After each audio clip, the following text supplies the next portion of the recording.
Boa tarde, caros amigos. Aqui começa mais um Passa a Bola, o programa de desporto da Rádio Transforma.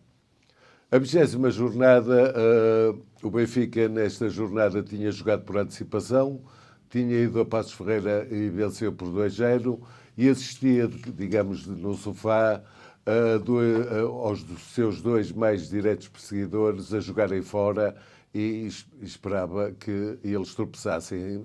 O jogo era importante, o Porto Sporting, Sporting Porto, e o Braga ia uma deslocação à Madeira, é sempre difícil jogar com o Marítimo.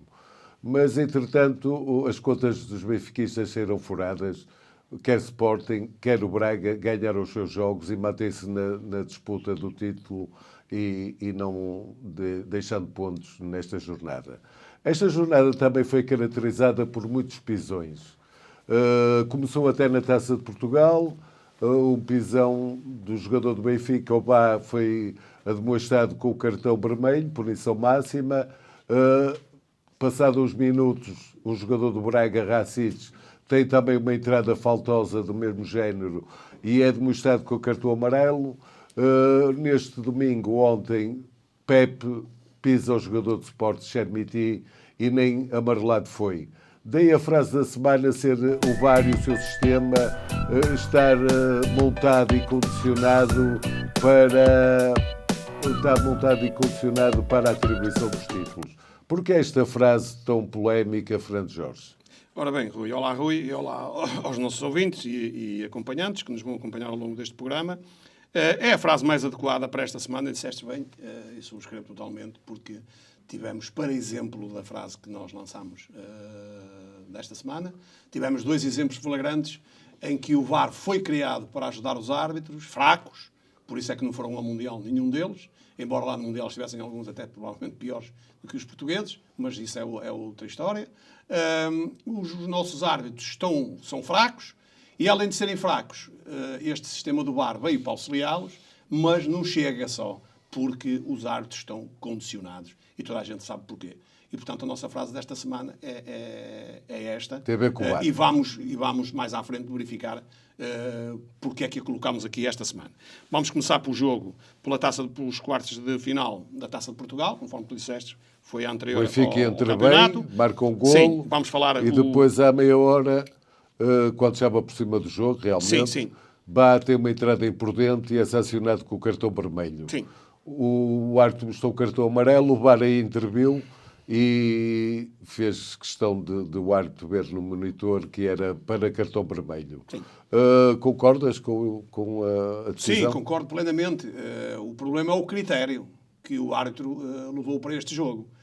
O Bá é justamente expulso, ninguém tem dúvidas sobre isso, mas aos 57 minutos, já vamos falar aqui no comentário que eu vou fazer do jogo, aos 57 minutos o Benfica estaria igualado em termos de jogadores 10 contra 10, porque Racic tem uma entrada igual, não quer dizer que seja de lado, de frente ou de trás, é uma entrada que está no protocolo da arbitragem em que tem que dar a expulsão direta. E não aconteceu. E, portanto, o Benfica manteve-se a jogar com 10 jogadores. Mas vamos ao jogo em si.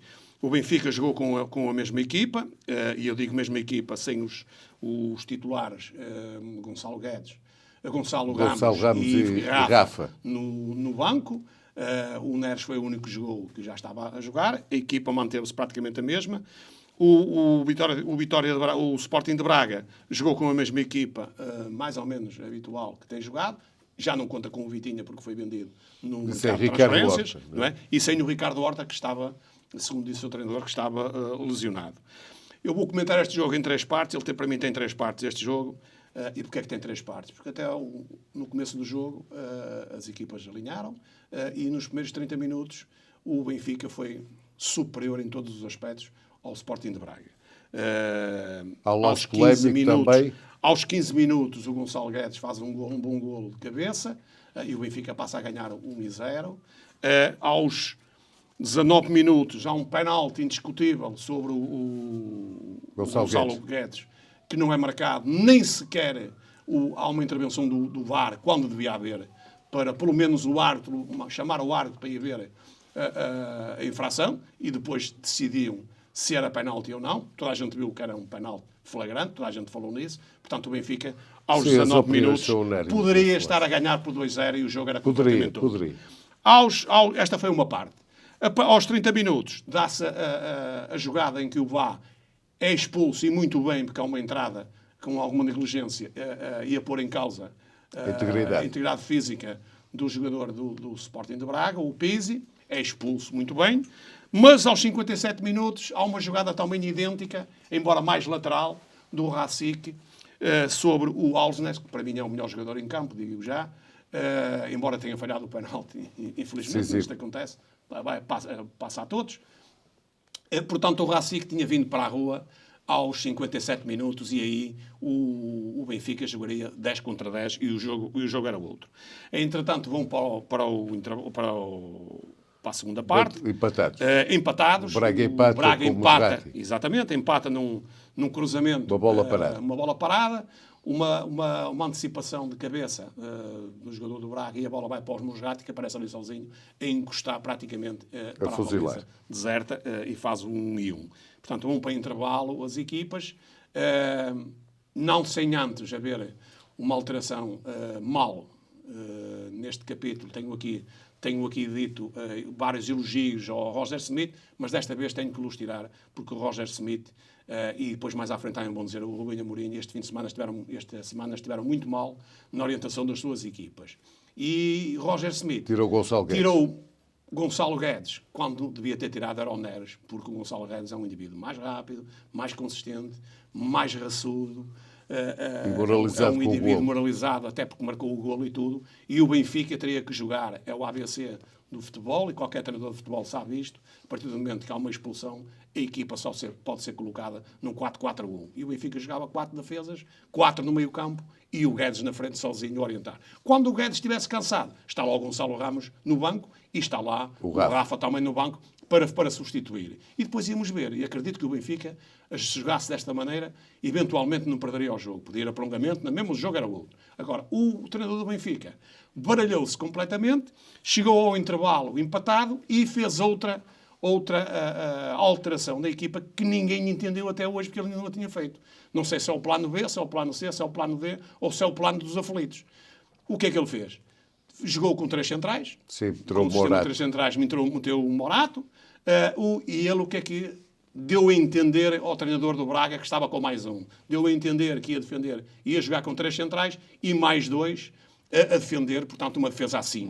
Ora, a jogar com menos 1, a defender com 3 e mais 2, 5, o Benfica recuou. E esteve ali a jogar na tentativa de contra-ataque com o Gonçalo Ramos, que entrou e depois saiu. Na tua ótica, Roger Smith convidou o Artur Jorge a cair em cima do Benfica. Artur Jorge, o treinador do Braga, viu bem, como qualquer outro treinador, está com o resultado 1-1, é um resultado que não lhe interessa ganhar, porque aqui é um jogo de mata-mata na Taça de Portugal, e, portanto, apostou tudo, até na entrada do Ricardo Horta e do Banza, para ganhar mais bolas e mais lances dentro da área do Benfica. E o Braga foi mais perigoso. Aos 73 minutos teve um grande remate. O André Horta, uma grande defesa do Black Dimos, e aos 75 minutos, salvo erro, outro grande remate também do Ricardo Horta, que o Black Dimos também defendeu. E ao fim, teve uma jogada muito difícil de golo, embora digam que é uma oportunidade de golo, não é um desvio do Banza, mas já sem ângulo para fazer o golo. E naturalmente a bola ou vai para o guarda-redes ou vai para o poste. Foi para o poste, mas não tem ângulo para fazer o golo. Portanto, vamos para o prolongamento. No prolongamento, o Roger Smith baralhou-se outra vez novamente, não é? Porque meteu o Gonçalo Ramos e tirou para meter depois o Rafa para fazer a parte desse prolongamento e mais algumas alterações e, portanto, quanto a mim, o Braga acaba por ganhar depois na situação. O Benfica quis levar o jogo, Roger Smith quis levar o jogo para os penaltis, conseguiu isso, e o Benfica nos penaltis foi mais infeliz que o Braga foi mais competente através de Mateus. No entanto, para mim, os penaltis é uma questão de competência e uma questão de categoria também dos próprios guarda-redes, porque no fundo o Alsner foi o único que falhou, o Braga marcou 5 penaltis, o Benfica marcou 4, o Alsner, para mim, o melhor jogador em campo, eu já disse, repito outra vez, foi o indivíduo que não merecia, não é falhar o penalti, porque o Mateus faz uma grande defesa. No entanto, um penalti devia ter sido marcado de outra maneira. E o Braga passa às meias finais com o Porto. Exato. Entretanto, tivemos outros resultados. que foi o Famalicão, ganhou 4-1 à Abiaçade, previa-se que o Famalicão ia Resultado passar normal. com alguma facilidade, é um resultado normal. A surpresa embora foi não o os Casa números, Pia, para exatamente. ver O Porto foi a Viseu. a Viseu ganhar com alguma dificuldade, e aqui alguma dificuldade do Porto está porque o Sérgio Conceição descansou 5, 6 jogadores a pensar, e muito bem, No jogo clássico. do Sporting, no clássico, porque era um jogo importante para o Porto, que não podia perder o ritmo e a pontuação ou a diferença de pontos para o Benfica que vai na frente. O Porto acabou por ganhar 1-0 ao Académico de Viseu. O Nacional E também é que foi a estava- grande surpresa. E sim. Depois tivemos o Casa Casa Pia. Pia com o Nacional. Foi a grande surpresa, mesmo até em termos de golos. O Casa Pia, que está a fazer uma época extraordinária, veio da 2ª Divisão, está a fazer um bom campeonato, está em 6º lugar, bem classificado, mas nestes últimos jogos tem tido algumas derrotas e foi derrotado pelo Nacional, que está na 2ª Divisão, a fazer também um bom campeonato e marcou 5 golos, que é uma diferença muito grande. previsível. Não era previsível o que aconteceu. E, portanto, vamos ter umas meias finais para dia 25/4, entre o Porto, o Famalicão, e o Nacional com o Braga. Diga-se já de passagem, é uma meia-final a 2 mãos, coisa que eu não concordo, porque isto dá vantagem às equipas mais fortes. Sim, em Acho que princípio, a Taça o Braga de e o Portugal Porto estão devia apurados. ser levada só numa mão e chegava perfeitamente.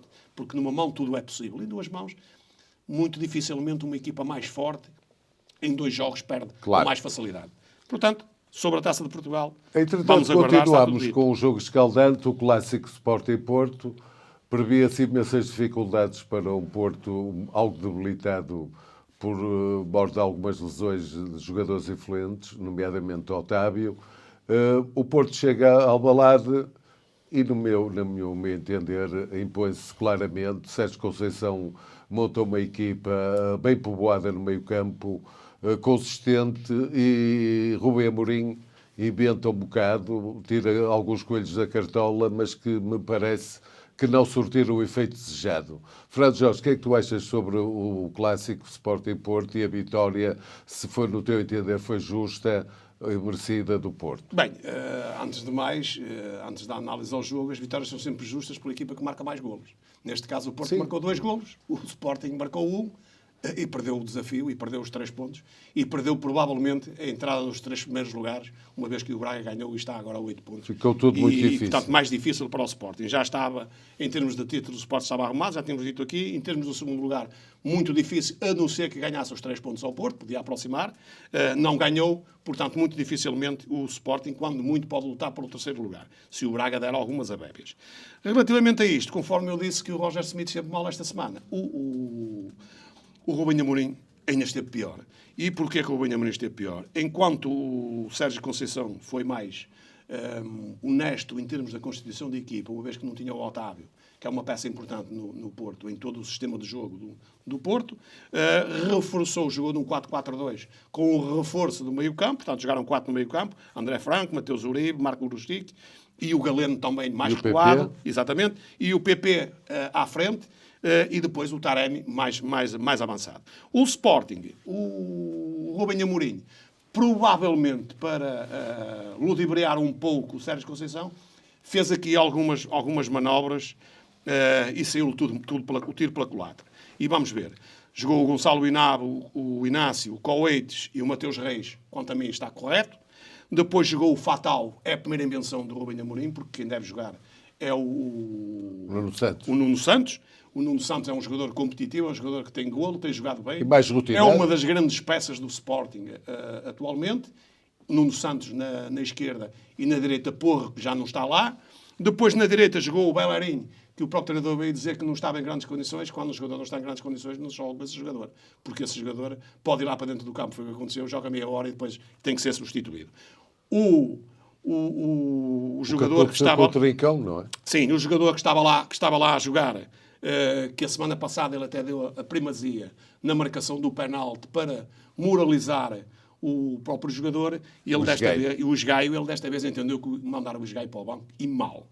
E, portanto, está aqui 2 erros cruciais na minha ótica que o Rubem Amorim cometeu. Além de que o Sporting não contou com o Morita, por lesão, e, portanto, tinha que ir buscar outro elemento e não descer o Pedro Gonçalves para o meio-campo. É outro erro do Amorim. O outro erro do Amorim está na frente também na entrada do Chermiti. Não é que o Chermiti não tenha valor, é um jovem que tem valor, mostrou isso, já mostrou em alguns jogos e tudo, mas ainda está muito verde. Ora bem, mas o problema não se põe aqui.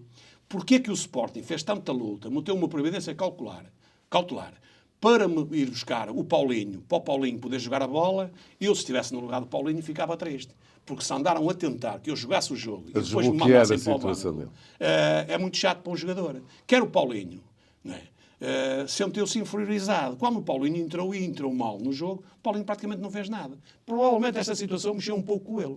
Até porque o Rubem Amorim devia ter aproveitado o Paulinho, porque o Paulinho vinha sobre uma revolta, não é? Do último jogo que tinha corrido mal. Sim, é com o Porto. Exatamente. E, portanto, vinha com aquela condição de dar mais alguma coisa do que aquilo que pode.